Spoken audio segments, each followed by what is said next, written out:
for Jen Kirkman.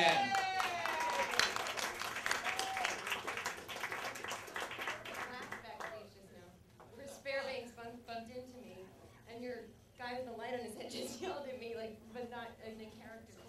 Oh, okay. Sorry, guys. This is so Muppet Show. I fucking love it. Oh my god, I really did. The clinking you heard was a glass, and I think there's some upsetment. But I was just having a soda, so I'm not drunk. I still get that weird guilt thing though, like even when I'm not drunk. Not even that I'm actually have a drinking problem, but just when I do drink, I sometimes go to a bad place. And then even when I'm sober and I drop something, I get that shame, like, oh, I'm sorry. Like I have to keep reminding people, like, I'm not drinking. No one cares though. So okay, sorry. I'm gonna start my thing.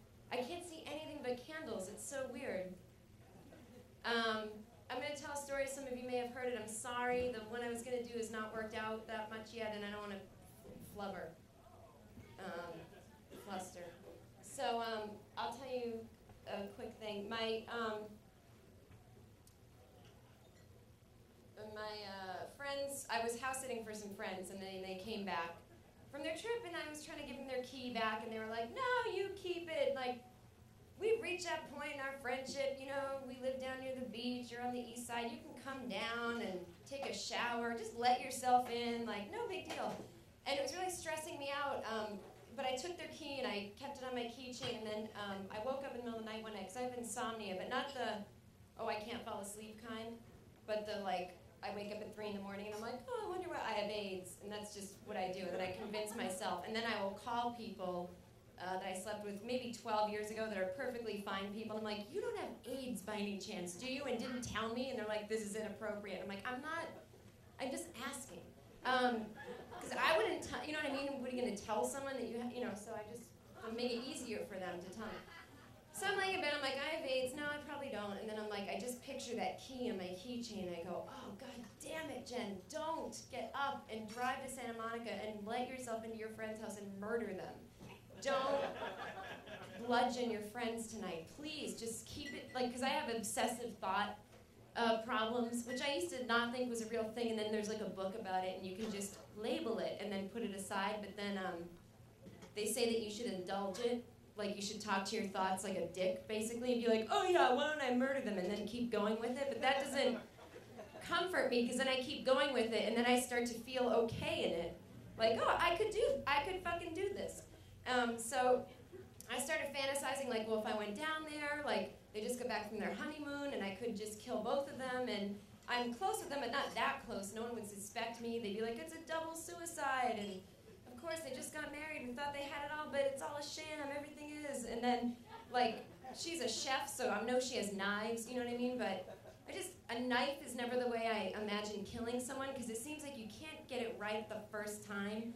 And so I feel like I would do one stab and then be like, fuck, I can't believe I did this. I have to finish, you know, and just like, just that feeling, it would be terrible. It's so much easier to shoot someone in the head just very quickly, you know, almost humanely. So I had to stop thinking about it. And then I realized, like, is this what it means to snap? You know, like, is this what a murderer does before they murder? Do they kind of obsess about it? And then, you know, it's the first level, but...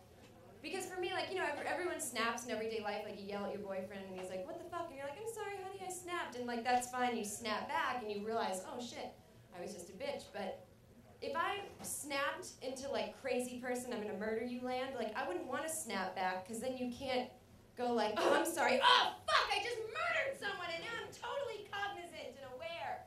So I would want to just stay mental. Like, there was this guy in New York when I lived there who murdered a woman just by pushing her in front of the subway, and then he went over to the cops and he was like, I'm sorry, I'm crazy, I pushed her. And like in his world that made sense, like if I just say something, you know. And he was listening to Ray of Light by Madonna, and he said that's why he did it, because he was getting messages.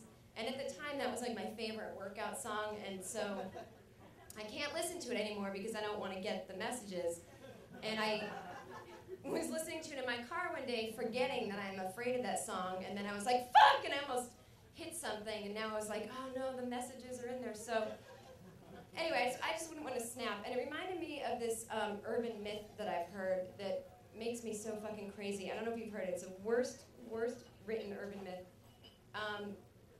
Where this girl is babysitting, and the cable's out in the living room, and she calls the people she's babysitting for on a date, and it's like, the cable's out in the living room, can I use the cable in your bedroom? And they're like, no problem. And then she goes into the bedroom, and then she's about to watch the cable, and she's like, oh, that's weird, there's a creepy clown statue in their bedroom. Like, I can't watch TV with this, so I'm gonna give them a call and see if it's all right if I throw a sheet over it. She calls, and she's like, hey, do you guys mind if I just throw a sheet or something over this creepy clown statue? And then the guy goes, get out of the house! Get out! We don't have a clown statue! Run! Run! And she's like, ah! And then before she can hang up the phone, the clown just stabs her to death and kills him. No, I'm sorry, because then you would never have heard the myth. She runs to the kids' room to make sure the kids, see, this is how bad it is. I can't even get it straight. She runs to the kids' room to make sure they're okay and they've been slaughtered. And then she goes back to the bedroom. The clown's not there. So, and then I think at the end she turns around and it's like, something weird. It's just so badly written. It's insulting. It's insulting to me. I like a nice urban myth like the lipstick on the mirror. Aren't you glad you didn't turn the light on? Like that one. Like, ooh, yeah, I'm not going to get into what that one is if you don't know. But it's like, you don't need the part about the living room in the beginning. Like, it's extraneous. Like, you don't just get right to the bedroom, and you know what I mean? And, like, no one on a date is going to be like, oh, the babysitter keeps calling every 5 minutes with inane questions. Let me react normally each time. Like, and guys don't know what's in the house. They're going to be like, honey, do we have a clown thing? Like, they're not going to be like, ah! Like, if someone was watching your house and they called you, like, can I move this pillow, and you didn't have a pillow, would you wig out and assume it was like a murderous pillow that probably was going to kill? Like, you'd just be like, stop bugging me. So anyway, my thing, the rewrite of that is that never mind the living room. She goes into the bedroom, starts to watch cable, doesn't fucking call anyone, throws the sheet over it, and then sees something kind of like, oh, this is perfect. But not anymore, I've dragged it out way too long. Oh my God! All right, well, she sees something that's just like, oh, here you go. Throws the thing over the clown, and then she just sees she's like, oh fuck, it's not good at all. And then the clown comes out and then kills her and the kids, and then the parents come home and the clown's watching cable, and it's just like, that's a good urban myth. Anyway, if I murdered my friends, I think I'd be okay because I would just go to prison and I would repent, which is what everyone does, and I feel like God would appreciate that a lot. And I've been meaning to go get religion again because I feel like it's a good time to do it. And but then I also think like it doesn't matter. God doesn't know where I am. I've moved around a lot. Sometimes I wear a hat, so I'm still deciding if I want to bring it up. But anyway, long story short, I'm house sitting for these fucks, and I'm in bed. I'm in their bed, and they have these high beams. And then I look, and they have a paper mache snowman like as tall as me, just literally like flying over me in the bed. And that's what made me think of all the urban myth. And I was like, oh my God, it's gonna peck me to death. So I did just what the idiot in the urban myth did. I texted my friend, because I thought it'd be less rude than calling him on his wedding night. And why wasn't I at the wedding? I don't know. So then I was like, it was a family-only thing. So then I was like, snowman. And he goes, don't worry about it. Just get up on a chair and move it, but be careful.